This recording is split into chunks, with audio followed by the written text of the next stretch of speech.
But kuna Jairus ari kuti handei. So ndiri kuona sekunge Jesu, he will dance according to the level of your knowledge. Level of knowledge iri mauri ndo level yekuoperata kwaMwari pauri. I will repeat. Level of knowledge concerning God iri mauri ndo level yekuoperata kwaMwari pauri. Religion yakatendera vanhu kuziva zvinoitwa naMwari, haina kutendera vanhu kuziva Mwari wacho. Okay, so vachifamba kuenda kumba, Jairus aina Jesu, pakauya report yekuti mwana afa. Awana murume anonzi resurrection and life, but pane report yekuti kune zvafa iwe wakawana upenyu. Murume waari kufamba naye anonzi upenyu, life, resurrection, kumuka. But achifamba na kumuka na upenyu, kunouya message yekuti zvako hazvisisiri zvipenyu. I don't know whom I'm preaching to. But there are times that you worship a God who is able to situation iri kukunetsa. But today unenyaya iri kukunetsa, but Mwari achigona. Zvokuti wakaipa anogona kukunyepera kuti ndofunga Mwari waunonamata haasiri. Mwari waunonamata ndiye, but zvaunoziva maari ndozvisiri.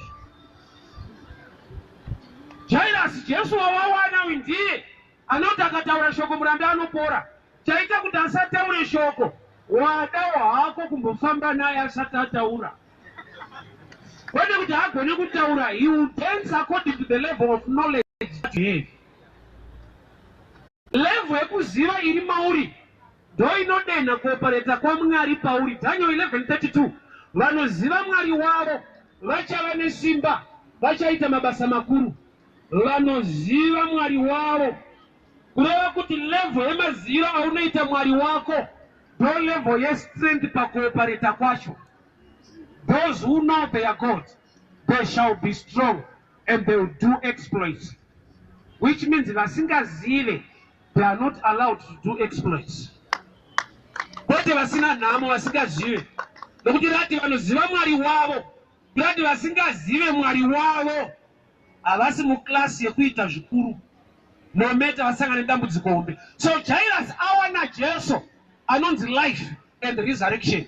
But message yamwataka aina Jesu anonzi life ndeyokunzi zvako zvafa. Samubvunzo wangu waiti ko zvangu zvinofa sei ndakawana Jesu wacho anova upenyu?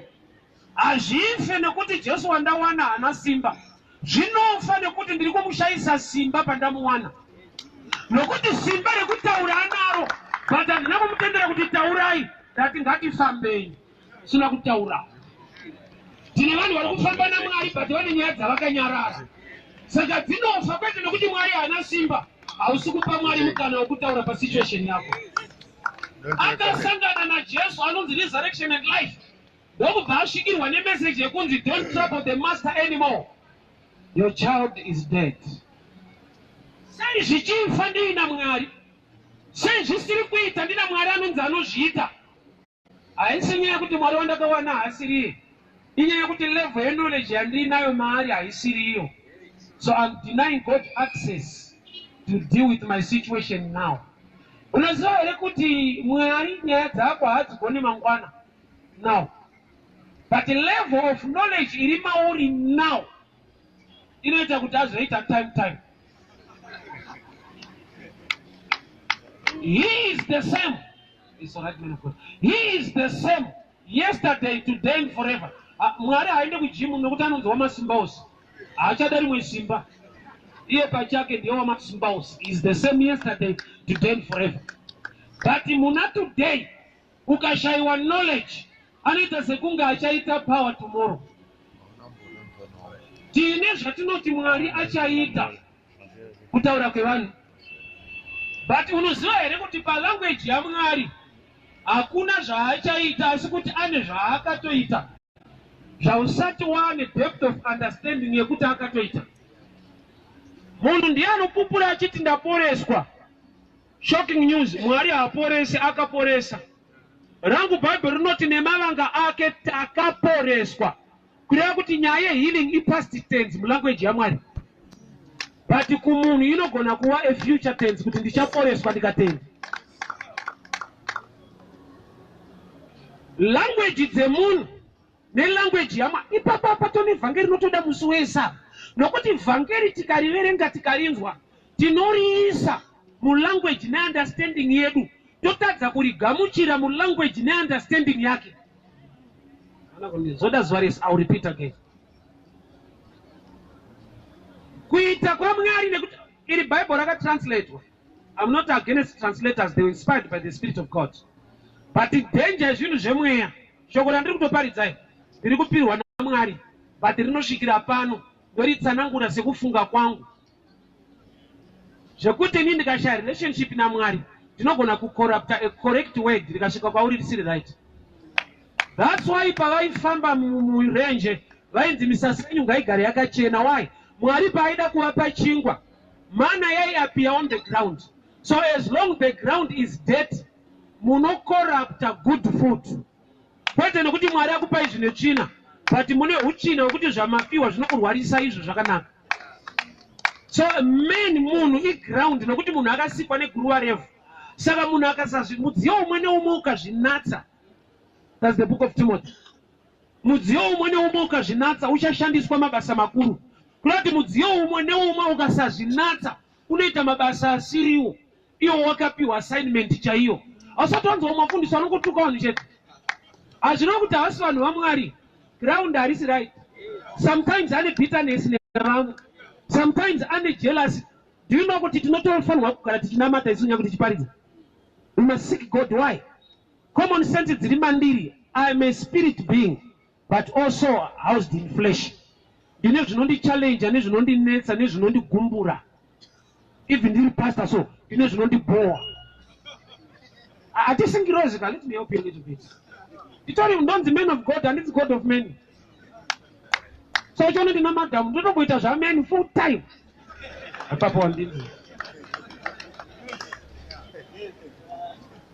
Ndikasatsvaka Mwari ndinogona kushanda basa raMwari ndiri bitter kana kuti ndine jealous.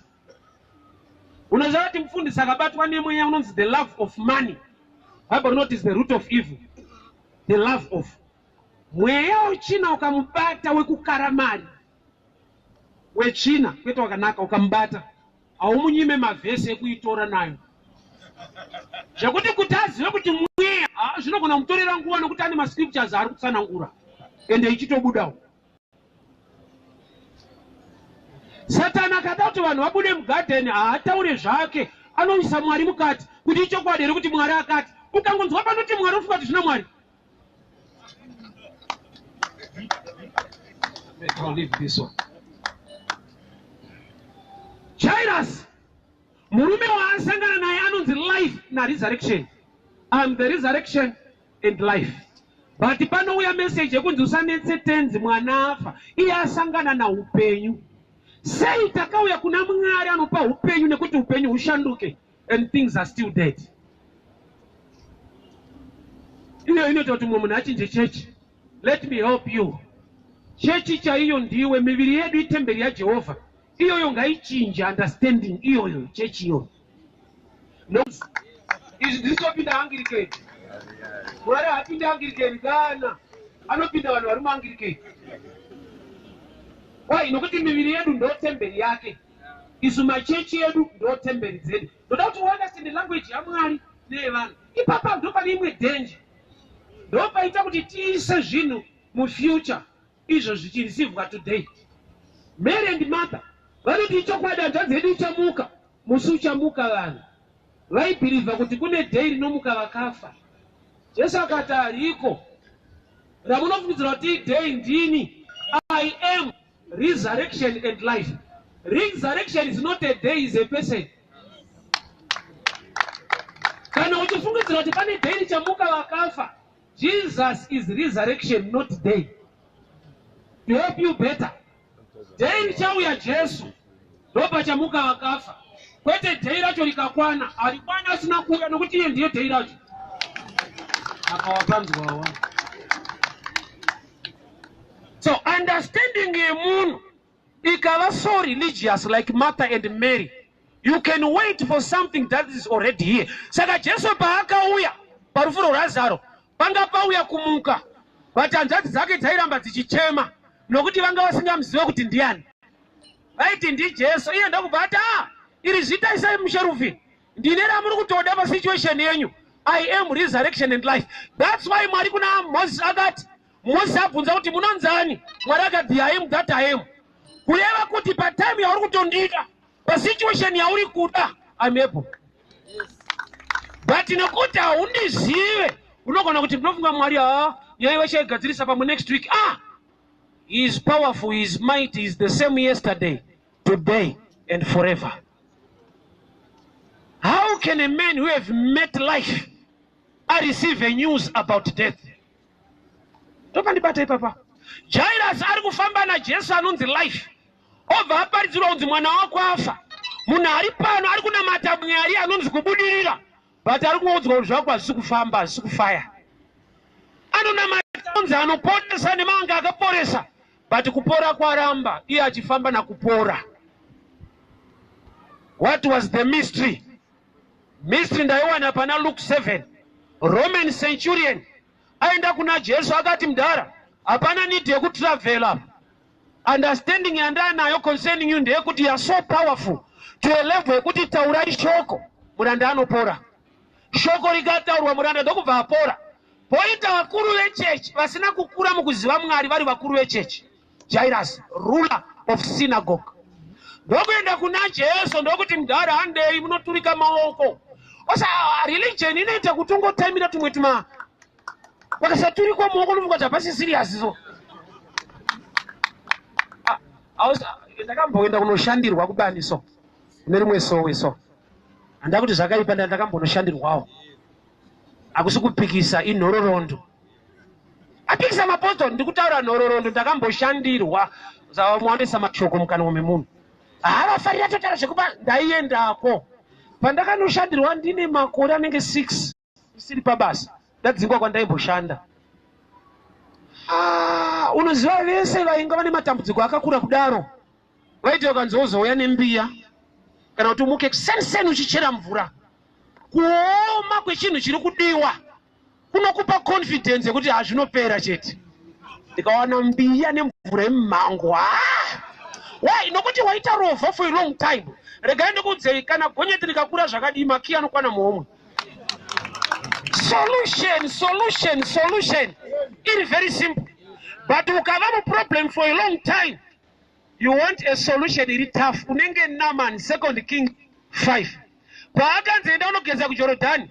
It was too simple. Nokuti agara achigeza every day. Saka afunza kuti azvishande because anombozviita.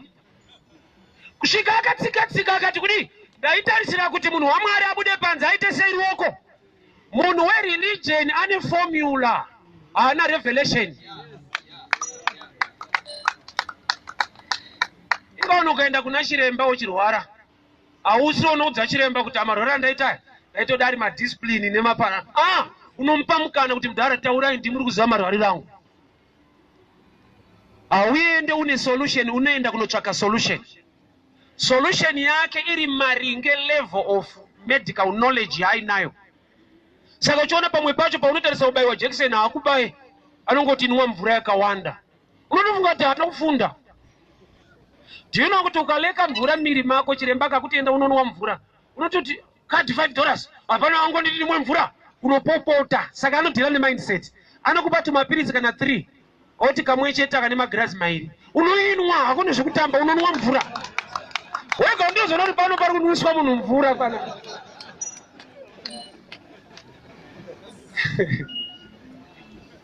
Kanga kuti enda unonwa wega saka kadi atindire. Consultation $15. Otaura zvemvura. Aiwa asi serious chatoenda ku private. Saka kuti munwisa mvura munhu. Kapirizi 1-2 magirazi. Arinodoka so ningodai. Ari kudhila nemindset. Chirwere hachisi powerful but mindset yako yachipa power. Saka Naaman anoti dai abuda panze muprofita atambanudza ruoko. At least kwete zvekuti anobvira aita 1-on-1 nene. Ongoti ndiende kumva. Kune vanhu vokuti akasaona munhu waMwari hanzwe mushe. Even akatoudzwa zvokwadi yaMwari. Saka uchiona kuna vanhu vanorobva kuchechi kana kusina mufundisi. Kwete kuti kana kusina Mwari, even Mwari ariko. Panofundisa akanzi hako aende. Anotoda Mwari namufundisi wacho. Package ikwani set. fork and knife. Seti kwani.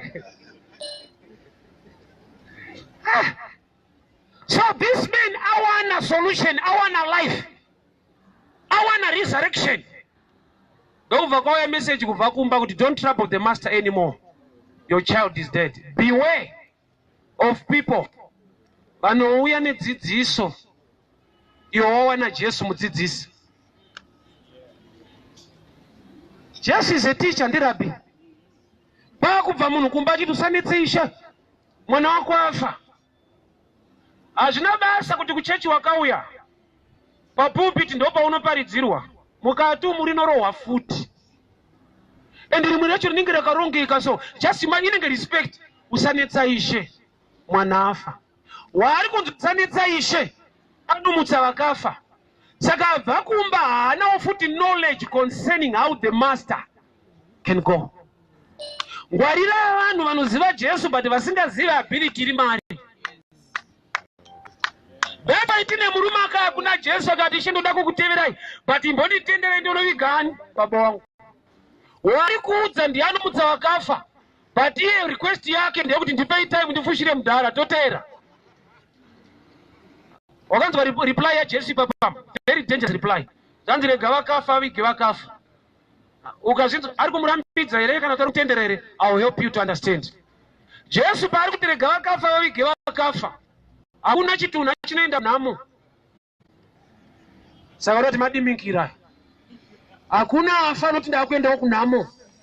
But kana ati rega vakafa vavige vakafa, ari kuti vakuru kana musingaziva muri kutaura naye kuti anoitei, endai kunhamo makatofawo. Nokuti iye anotomutsa vakafa. Saka kana matofa level iyi endai kunhamo. Vamwe wenyu vari kuigwa nhasi but mimi time makangofa muri group rimwe chete. But mimi burial haiko nhasi. Nokuti kana wakafa upstairs knowledge.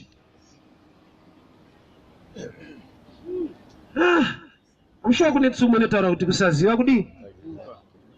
Saka kufa kusungodona wafa so rufa uchifamba hauna zvekuzikanwa. Jairus asangana na Jesu anomutsa vakafa. Achienda kumba na Jesu. Ndipo panouya murume ati usanetsa Ishe mwana afa. Jesu ndinofara kuti ndiye anopindura kwete Jairus. Problem yazhinji vedu tinoda kupindura masituations takawana Jesu anova shoko. Usataure mashoko kana wakawana shoko. Isa shoko pese pane mashoko. We are not telling me. Jesus is the word. So there is no need to answer back. Kumunhu ari kutaura mashoko kana uine shoko. Shoko ndo rinofanirwa kupindura situation yako. Word mashoko ako. Jesu ndiye shoko. Saka pauya munhu nemashoko ekuti usanetsa tenzi mwana afa, chakapa Jairus kunyarara. Kuziva kuti kana ndiine shoko, there is no need yekutaura mashoko. Pese pane mashoko panongogadziriswa neshoko rake. Jesu ndokubva ati only believe, tenda. So vari kuramba vachifamba vaina Jesu. Mwana afa, Jesu amuwana, ende aparidzirwa kunzi tenda. Mwana hasati amuka but vari kufamba vese. Bhabha rinoti pavakasvika kumba, Jesu akabuditsa vanhu vese vanga vari mumba vachichema. Ndokubva atora Peter, James and John, amai vemwana nababa, ndokuvakapinda navo mumba vamwe vese vakabuditswa panze. Mwari wedu unogona kuita chinhu despite vanhu vavaripo. But indapa vhesi atanga kwete nekumutsa chitunha but nekubuditsa vanhu. Vabuditsirwei vanhu ava? Vanhu ava vanga vachiseka Jesu paati mwana uyu haana kufa. Vanga vachiseka. Kureva kuti chaakutohinda kumuka kwemwana itaipi yevanhu vasingatende auya kuzomutsa. Saka Jesu ari kuti handioparete muenvironment isina faith. Wese ari kuseka panze. Isaini yekuti hautende. Nokuti without faith you can't please God. Which means environment yaunoswera ikaleka faith inopedza Mwari power. Iye ari powerful. Saka vhangeri rekutanga vanhu panze. Ende ukaona vanhu chema vari mumba ndo hama dzepedyo. Ngwarira kuti hama dzepedyo ndo dzakavhara munano. Nokuti dzine zvadzinofunga iwe wakawana Mwari. Vanhu vanzendai panze vese ndokubva kuburiswa panze. Peter, James, John. Peter, James, John. Amai vemwana na baba wacho ndovakapinda mumba. Jesu ndokubva ataura nemwana, mwana muka. Mwana ndokubva amuka. Vanhu pavaichema pesa, vaichema chakafa. But mupfungwa yaMwari chiri chipenyu. Pfungwa yaJesu paauya haasi kuinga rufu ndokuti iye ndiye solution. But tine vanhu vekuti in the presence of Jesus they can even continue to cry. Jesu ndokubva ati kumwana, muka, mwana ndokubva amuka. Ndo zviri kudiwa kazvinovabereki. Yes. Chinzwa zvinodiwa naJesu kana mwana amuka. An instruction after the miracle is one of the things tinodzidziswa church. Nokuti there are times you need to be taught how to keep your miracle. Instruction inoti kudii? Bikirai mwana adye. Zvoreva kuti kana ambourayiwa nemweya yechina nemadhimoni, ndadzinga mweya wacho ndamumutsa. But mukasabika anourayiwa nenzara. Nzara haidi prayer, inoda chikafu. Which means Jesu ari kuti pasituation yese ine munhu ine two sides munhu dzanofanirwa kudzidza. The spiritual side and the physical side. Mwana amuka, muri kufara farai mushe, bikai porridge. Mukasabika anofa futi. Kureva kuti nyama yako ine zvinhu zvainofanirwa kudzidza, kuziva nekuita, despite kuti you are too spiritual. Jesu amutsa mwana, anoisa instruction ine chekuita neflesh nenyama. Bikai adye. Kurati mukasabika ari kufa futi manje manje. So chinosustena munana wemwana amuka, instruction yapiwa vabereki vakaiobheya. Vakasaiobheya ari kutofa futi. Saka uchiona kuti pane pawakanamatirwa zvikaita, for instance, apa zvichaita. Obva ndofunga mufundisi wacho hana power. Power riripo nokuti zvakatomboita ka. Chazoita kuti zvife, kune the power you need to know.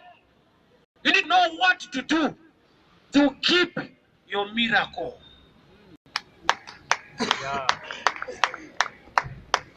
Wanano unogona kuiwana nerunako nebeauty inosustainwa necharacter. Wakanaka kudaro unodzorwa. Haudzorwa nekuti fesi yachinja, una hausiriwo. Teta vakupe makeup, vanokuita kuti uwe wake up. Makeup unotenga wega, but wake up unorayirwa nevamwe. Wake up ndo inosustaina marriage, kwete make up. Wake up ruzivo zvinofanirwa kuitwa muwanano yacho. That's true. Mwana amuka, that's true, vanhu muri kufara. Ngaribikwe. Give him something to eat. Are you feeding your miracle or already killing your miracle? Are you feeding your miracle or you are killing your miracle? How do you feed your miracle? To continue to fear God after a blessing. Nokuti vamwe zvikafamba, uchafunirwa kuti tiri kupinda tese. Why uri mu process yekuuraya miracle? Unouya kuchechi zvichinetsa. Zvafamba unotozofambirwa kuti uchiuyawo. You are already on the way to kill your miracle. Whatever Mwari chakupa chinosustainwa neinstruction yauchaita. Obedience kwairi. Mwana ndamutsa. Vanhu chavari kuda hakusi kumuka kwemwana. But chamuka chacho chikasafidwa chinofa.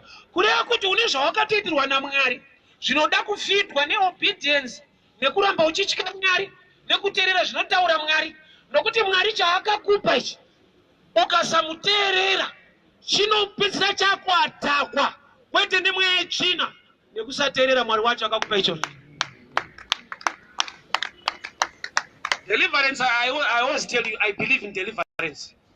But deliverance, very missing in the body of Christ, is for people to be delivered from lack of knowledge, from ignorance. Why? There are times it's no longer the devil fighting you, but you are failing to feed your own miracle. you are failing to sustain your own miracle. Mwari chini chichaakakupa chinotoda kusustainwa. I'll give you a scripture. Isaiah chapter 9 verse 6. Unto us a child is born. Unto us a son is given. Mwari ndiye akatipa Jesu. Process. Maria ndokuba ava a channel yakuti tiwane. Saka Mwari pa akatipa Jesu. Akatipa son. Chakaberekwa chi? A child. Kuti a child is a process. Inoda kufitwa kuti develop to become a son. Mwari akatipa Jesu anenda pamchinjikwa. Ana kutipa Jesu are already ready for the cross. Akatipa Jesu anoda kufitwa. Manapukeni mapampers sadza. Kutizwa naye kubva kuna Herode achikura. Kusvika akura. Oenda pamchinjikwa ofira vanhu. Zvoreva kuti vanhu vakasustain salvation yavo by taking care of Jesus. Jesu akashaiwa chikafu mumba maJozi hatifire pamuchinjikwa anofanira kushaya porridge kumba. Salvation haiuya naJesu haafaniri kushaya chikafu. Inouya naJesu amake a choice akura kunofira vanhu pamuchinjikwa. So kana Mwari vakatipa Jesu the son, munhu akaplaya a role to sustain the child with food and taking care for him to become a son. Mubvunzo wabva wati, why are you failing to feed your miracle? Mwana anamatirwa amuka, instruction, mubikire yadye. Kureva kuti tine zvatinofanirwa kuziva uye nekuita kuti tigone kusustain zvatakaitirwa. Pamwe pacho tichifungidzwa kuti mwechina yakuti ropa. It's us who are failing to feed the miracle. Pane zvinoda kuitwa zvausiri kuita. Nyangwe Mwari ane zvaakakuitira. Akakupa wanano imba yacho wamo. But rafi inofanirwa kubva pamuromo pako. Make a choice yekuva nerespect in your marriage. Akakupa wanano iyi ndiMwari. Achachengeta wanano iyi ndiwe. Basati vatombouya Satani iwo pachako pane nyaya to feed your own miracle. Akakupa basa iri ndiMwari. Achamuka na 8 ndiwe. Ukamuka na 9 rinopera raMwari wacho iro. So godly given, this job godly given, and then I tell you, remember to Mwari wacho hazvisi. You are failing to feed your own miracle. The physical part iri useful. Zvarokuti kana takaripiwa naMwari so hakuna anoritora. Ariko iwewe. Ukasateerera Mwari wacho rinotorwa. Kwete nekuti Mwari hana power. Iwe wariregera. Nekuti power wakaripiwa rakaiswa muruoko rwako. Why are you failing to feed your own miracle? Wakauya kuchechi zvikambofamba. Apa tadzokera kumashure. Wakuta kuti ndomunga vanhu vai vatanga futi. Ndiwe watanga futi. Vanhu vai vakatirwa nawo mweya yacho ikadzingwa. Apa chaakuitika, you are failing to feed the baby. Jesu waamutsa. Unto us a son is given.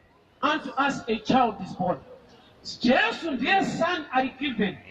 Ndiye futi a child was born by Mary. Saka kumba kwa Mary na Joseph kwaisustainwa, kwaichengetwa. Chatakapiwa kuti chikure.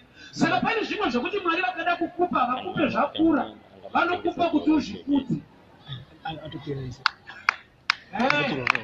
Jesu anambuya murume mukuru kuti dzipa nyika. Oti ndauya kana nguva yakwana momirovera. Kakawakarika chechi. Anofidwa akachichengetwa. Why? Pane chimwe chaunodai Mwari andipa wakachitiwa kugara. Wakaramba kuchengeta. Tikashaya munhu anochengeta Jesu haakure anofa. Tikashaya vanosustain mukomana aberekwa a child haadevelope kusvika panova a son to go to the cross. Zvimwe zvawakanamadza kuti dai Mwari andipa, dai Mwari andipa, wakapiwa kudhara. Problem hauna kupiwa chiri chinhu chacho. Wakapiwa iri mbeu yacho inoda kudyarwa nekudiridzwa newe.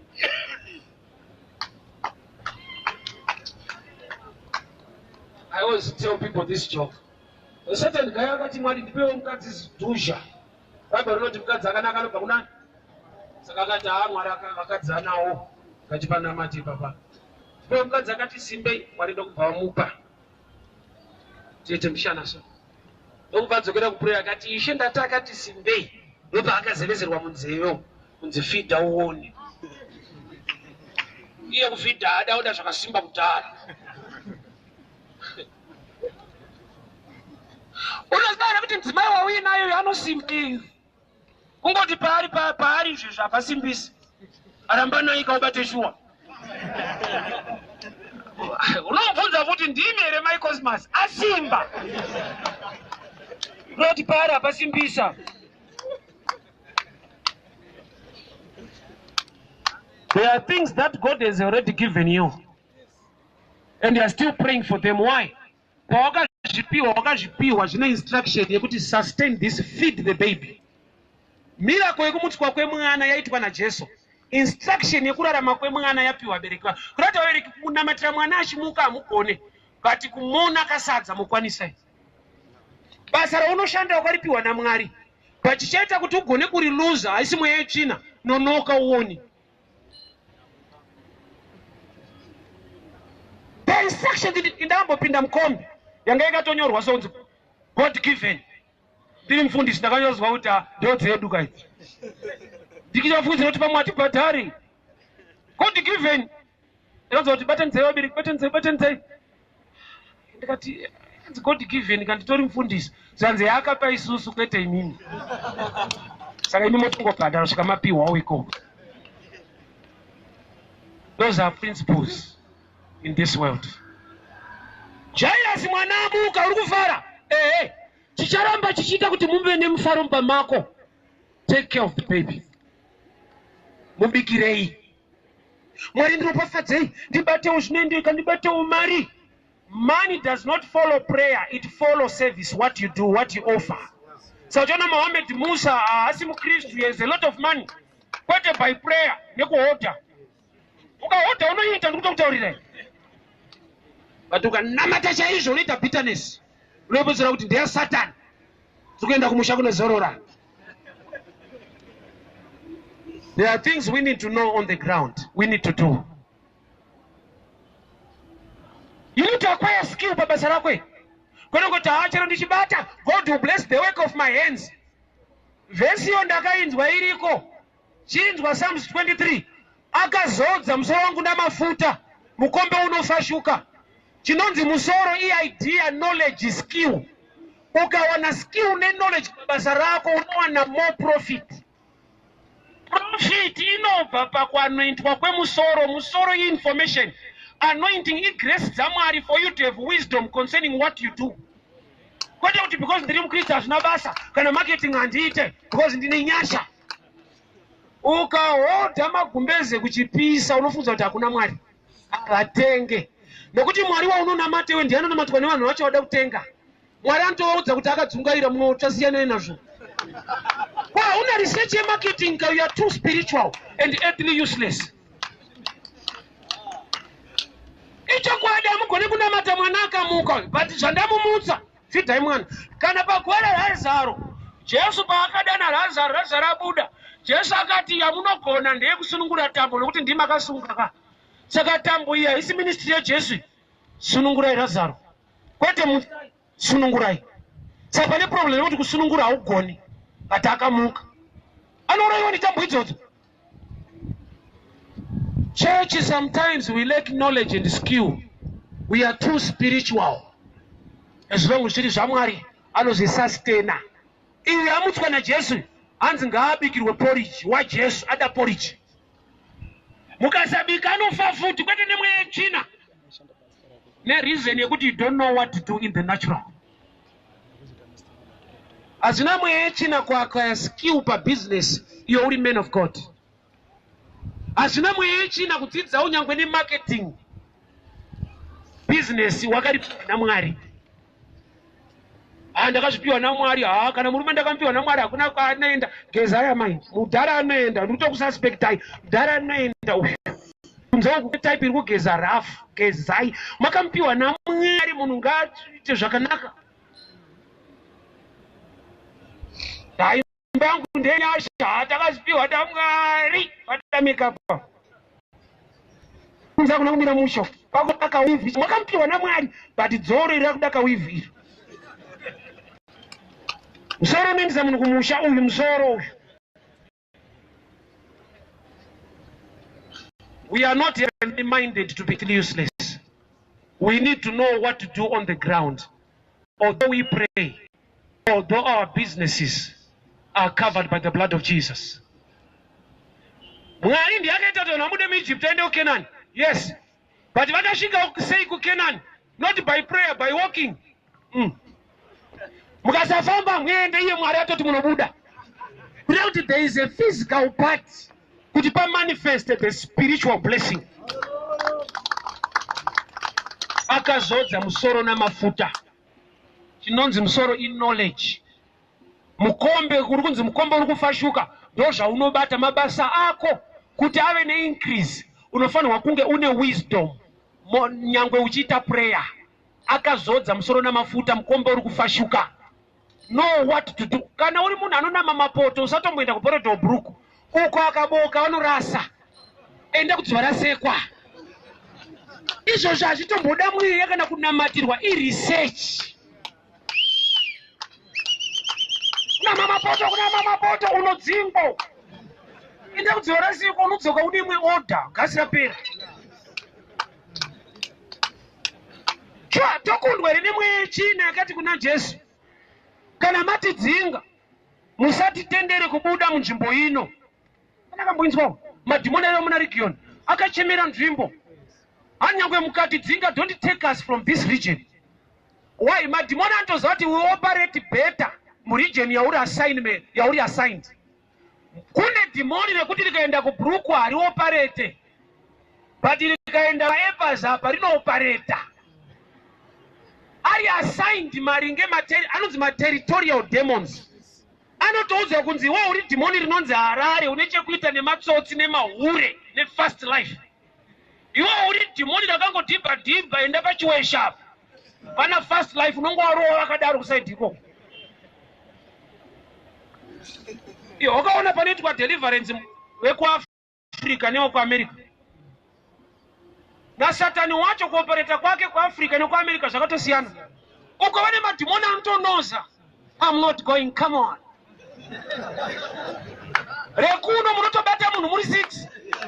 Very violent. Satan wakuno kwana kufunda. Very violent. African devil are too much. I don't want to go yet. Darume 6 akadzi. Come on, I will not go. Zvinovabatawo mukufunda kwavo iko. Mukugarika iko kunonzwa munhu akuti ndakuda kuroora mumwe murume. Zvinovabatira mulevel ya kune madhimoni ari assigned for those who are rich. Kogoita ari assigned for those who are poor. Ari assigned for those who are educated. But educated vane madhimoni avo ekuti vanopedzisira vama atheists. They no longer believe in God. Iwe unototenda kuti ariko bho zvakatooma. Akasapindira panofa munhu saka kuti utahapa zvichaita. Saka madhimoni anotoziva kuti uyu anotoziva kuti Mwari ariko. But hatsanovafunda mari yacho vanayo. Ndikavati hako ndovapa mafacts haana mate futi. I'm sure my time is gone. Hear me very well. Are you feeding your miracle? Or kubika kusustain your miracle? Already God has given you a lot. And the chirikuta zvidone urufunda ndi Satan. God gave me this message. Learn to walk in obedience. The more God blesses you, the more you must fear God. Do you know kuti attack yako ya greater pawabudirira? Satan aida mbokuuraya kudhara usati wane mota. Apane mukana wokuraira kuaccident. Aida mbokushungurudza uchiri bachura. Apane mukana wokukushungurudza wane mhuri anongokuuraira mwana. The more you get blessed, the more you must seek God. Because the devil has a wider cover to attack you. Yes. I'm going to usuma uri rofa. Nova wana basa sa accountant. Nova wapinda pakato shota mari kudhara pasina kubvira paitwa auditing. Nokurovera ikoko. Wataona basa, wataona a way. Ekuti agone kuataka more. So the more God blesses you, the more you must continue to fear God. By fearing God, you are sustaining your miracle and your blessing. Can we raise our hands? Father, we thank you for your word. Thank you for speaking to us. Mazvita Mwari, say, teach us how to sustain our miracles, our blessings, our marriages. In the mighty name of Jesus Christ of Nazareth, I pray. Amen, amen. God bless you, bro. We meet again tomorrow, same time.